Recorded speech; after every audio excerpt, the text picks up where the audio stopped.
sa bawat Pilipino at magbibigay ng tamang impormasyon para sa tahimik at maayos na Pilipinas. Police News Network, alagad ng batas, tagapagtaguyod ng balitang pulis, sandigan ng mamamayan, patnubay ng katotohanan. Kampo Krame, maghahatid ng pinakahuling kaganapan at nagbabagang balita. Ito ang PNN Police News Network. At ngayon, ang inyong mga tagapagbalita.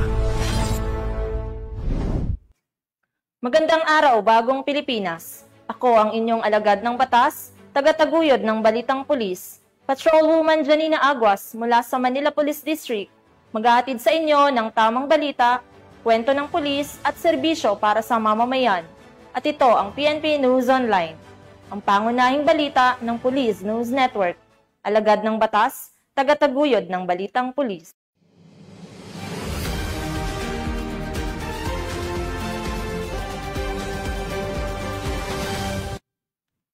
Narito ang mga balitang dapat niyong abangan. Wanted person sa kasong frustrated murder, arestado sa Minglanilla, Cebu. 3 kataong sangkot sa robbery, nasa kote sa Taguig City. At 8 miyembro ng Bangsamoro Islamic Freedom Fighters nagbalik loob sa pamahalaan sa Maguindanao del Sur.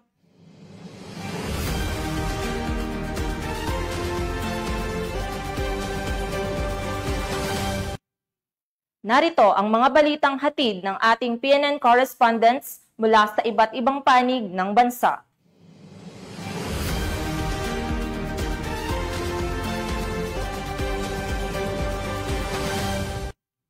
Simulan natin ang balita mula sa bahagi ng Luzon.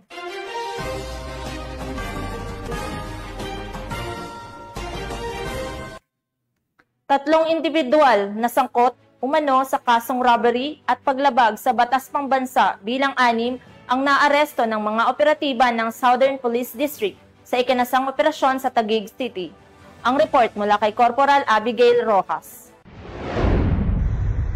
Arestado ang 3 suspect na sangkot sa kasong robbery with violence at paglabag sa batas pambansa bilang 6 ng mga tauhan ng District Special Operations Unit ng SPD. Katuwang ang Taguig City Police Station sa isinagawang spot operation sa kahabaan ng C5 Road Tunnel Market sa Taguig City. Kinilala ang mga naarestong suspect na sina alias Wally, 20 anyos, alias John Del, 31 taong gulang, alias Mark, 20 anyos at si alias Renzo na patuloy pang tinutugis ng pulisya. Na-recover sa operasyon ang ilang nakaw na cellphone, mga patalim, motorsiklo at iba pang kagamitan na ginamit sa krimen. Dinala naman sa tanggapan ng District Special Operations Unit ang mga naarestong suspect at mga ebidensya para sa dokumentasyon at pagsasampa ng kaukulang kaso. Tiniyak din na mananatiling aktibo ang SPD sa pinaigting na kampanya laban sa kriminalidad upang matiyak ang kapayapaan at kaligtasan ng publiko. Mula dito sa Metro Manila, ako po ang inyong PNN correspondent, Police Corporal Abigail Rojas. Alagad ng batas, tagataguyod ng balitang pulis. Maraming salamat, Corporal Rojas. Arestado ang isang magsasaka matapos mahulihan ng hinihinalang shabu na nagkakahalaga ng halos 25,000 piso sa ikinasang bypass operation sa bayan ng Penarubia, Abra. Nakatutok dyan si Police Staff Sergeant Joderick Tasig. Arestado ang isang lalaki matapos mahulian ng hinihinalang shabu na nagkakahalaga ng 24,888 sa ikinasang bypass operation sa Barangay Santa Rosa, Peñarubia, Abra, nito lamang ika-4 ng Septembre taong kasalukuyan. Kinilala ang suspect na isang lalaki 51 anyos, magsasaka at residente ng nasabing lugar. Ang operasyon ay pinangunahan ng Provincial Drug Enforcement Unit at Provincial Intelligence Unit ng Abra PPO, katuwang ang Peñarubia Municipal Police Station, Pidig Suukar at 1504 RMFB 15. Nasamsam mula sa suspect ang kabuang 3.66 gramo ng hinihinalang shabu na nagkakahalaga ng tinatayang 24,888 standard drug price at iba pang mga non-drug evidence. Ang suspek ay nahaharap sa kasong paglabag sa Republic Act 9165 at dinala sa Abra PPO para sa wastong dokumentasyon at disposisyon. Ang kapulisan ng Cordillera ay patuloy sa pagpapatupad ng batas kontra illegal na droga alinsunod sa 7-point agenda ni Police Lieutenant General Jose Melencio Sinartatis Jr. na naglalayong mas mapabuti ang operasyon ng mga pulis, palakasin ang kampanya kontra kriminalidad at tiyakin ang kaligtasan ng bawat mamamayan. Mula dito sa rehiyon ng Cordillera, ako ang inyong PNN correspondent, Police Staff Sergeant Jodrick Tasing, alagad ng batas, tagataguyod ng Balitang Pulis. Maraming salamat, Staff Sergeant Tasing. Hindi na nakapalagpa ang isang lalaking street-level drug personality nang arestuhin ito ng kapulisan matapos makumpiskahan ng ilegal na droga sa Uson, Masbate. Patrolwoman Carmela Bianca Panganiban sa report. Matagumpay na naaresto ang isang individual na sangkot sa iligal na droga sa Purok 3, Barangay Quezon, Uson, Masbate, bandang alas 8:30 ng umaga, nito lamang Setyembre 1, taong kasalukuyan. Sa bisa ng 2 search warrant na inilabas ng Executive Judge ng RTC, 5th Judicial Region. Kinilala ang sospek na si alias Pabling, 47 taong gulang, may asawa, heavy equipment operator at residente ng nasabing barangay. Siya ay nakalista sa e-warrant system at itinuturing na street-level individual.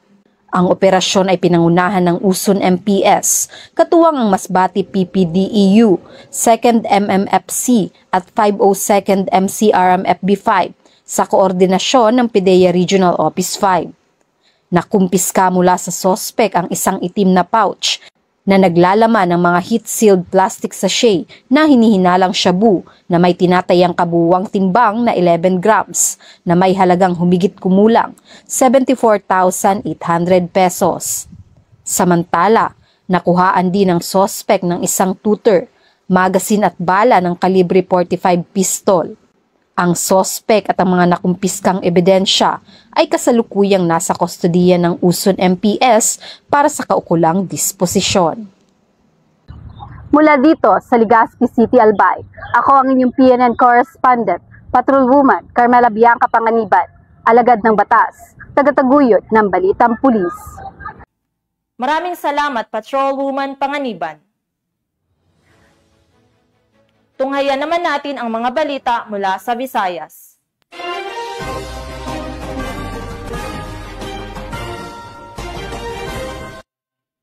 Sa presinto ang bagsak ng isang wanted person na may kasang frustrated murder matapos itong madakip sa isinagawang operasyon sa Minglanilla, Cebu. Yan ang tinutukan ni Patrolwoman Judith Nicanor.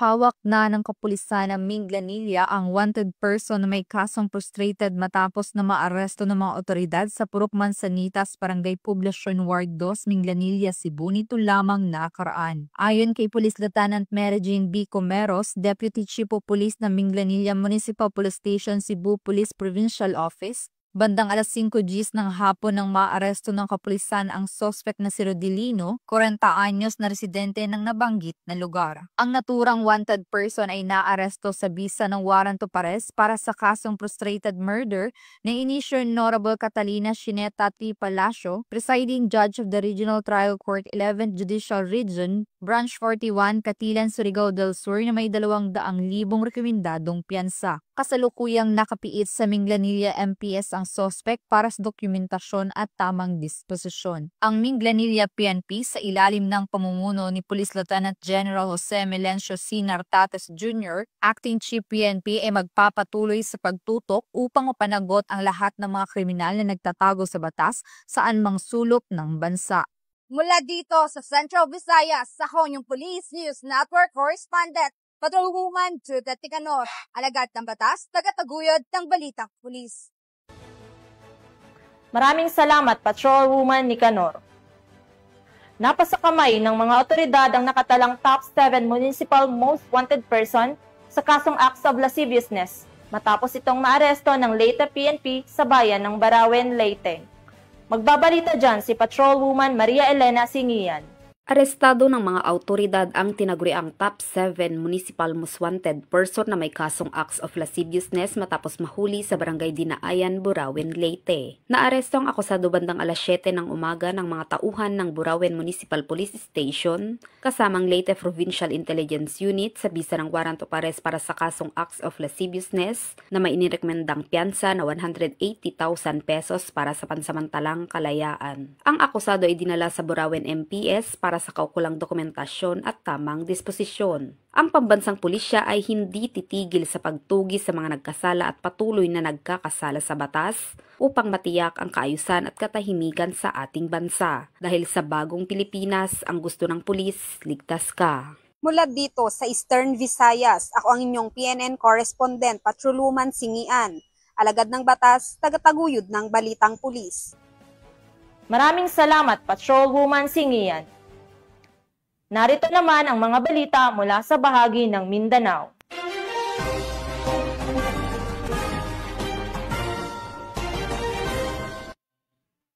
Formal nang nagbalik loob sa pamahalaan ng 8 miyembro ng Bangsamoro Islamic Freedom Fighters, Carialan at Bungos Faction sa isinagawang seremonya sa Maguindanao del Sur. Ang balita mula kay Patrolwoman Angela Bandarlipe.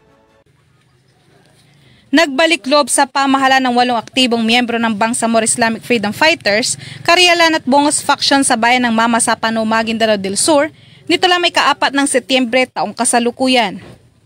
Ang mga sumuko ay formal na ipresenta sa PNP, 61st Infantry Brigade, 90th Infantry Battalion, BARM government at local government officials. Kasabay ng kanilang pagbabalik loob ay ang pagsuko ng kanilang matataas na kalibre ng armas, kabilang ang improvised 7.62mm, improvised 81mm mortar, shotgun, RPG, improvised 60mm mortar, Uzi KG-45, improvised M79, mga bala at magazine.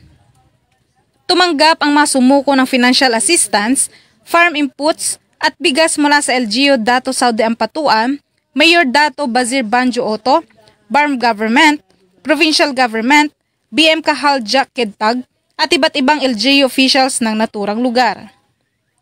Ang pagbabalik loob ng mga dating miyembro ng BIFF at Bungos Faction ay isang patunay ng matagumpay na pagsikap at pagtutulungan ng kasundaluhan, PNP at lokal na pamahalaan na nagpapakita ng epektibong implementasyon ng mga programa ng pamahalaan na maibalik sa pamayanan at mabigyan ng pangalang pagkakataon ang mga dating lumaban sa gobyerno upang maging produktibong miyembro ng pamayanan kapili ang kanilang pamilya at mahal sa buhay.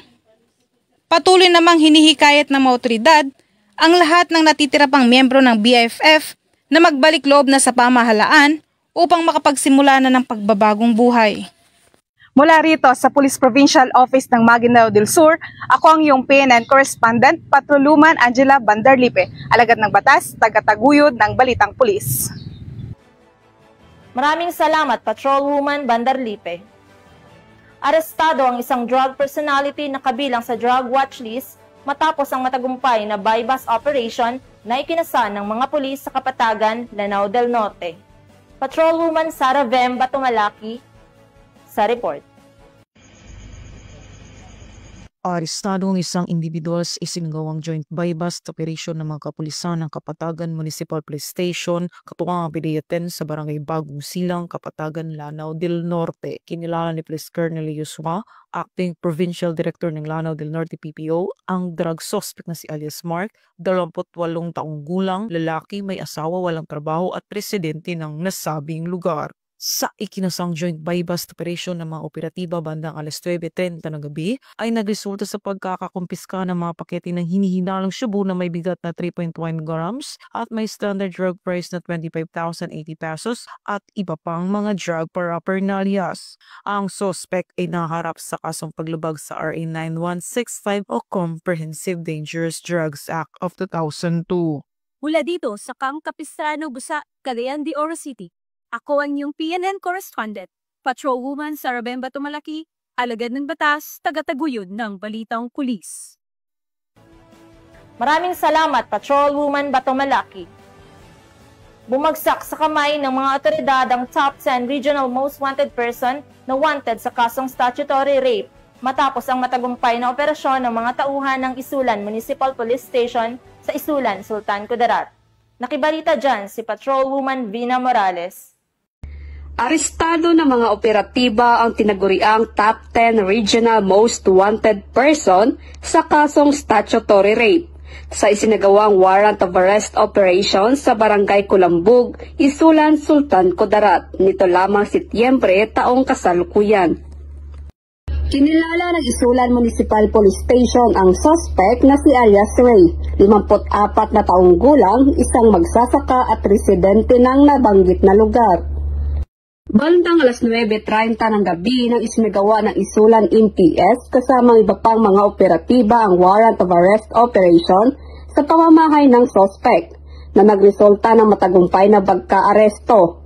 Ang suspect ay may nakabinbin na kasong statutory rape na walang nirerekomendang piyansa. Kalukuyang nasa kustodiya ng Isulan MPS ang suspect para sa kaukulang dokumentasyon at tamang disposisyon. Napaigting naman ng mga kapulisan ng Rehiyon 12 ang pagsasagawa ng mga operasyon upang mahuli ang mga most wanted persons sa rehiyon para sa pagkakaroon ng mapayapa at ligtas na bagong Pilipinas. Mula dito sa General Santos City, ako ang inyong PNN correspondent, Patrolwoman Vina Morales, alagad ng batas, tagataguyod ng Balitang Pulis. Maraming salamat, Patrolwoman Morales. At yan ang mga balitang nakalap ng ating PNN correspondents mula Luzon, Visayas at Mindanao. Sa ngalan ng pamunuan ng Philippine National Police, sa pangunguna ni Acting Chief, PNP Police Lieutenant General Jose Melencio Nartates Jr. at sa pamumuno ni President Ferdinand Bongbong Marcos Jr., kami ay maglilingkod sa bawat Pilipino at magbibigay ng tama at balanseng balita.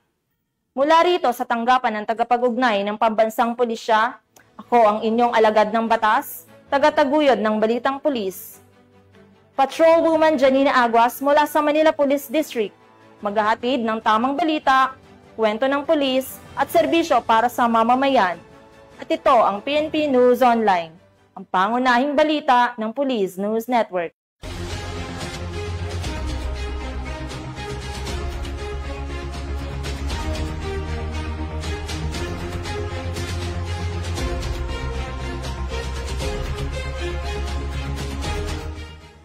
Police News Network, alagad ng batas, tagapagtaguyod ng balitang pulis.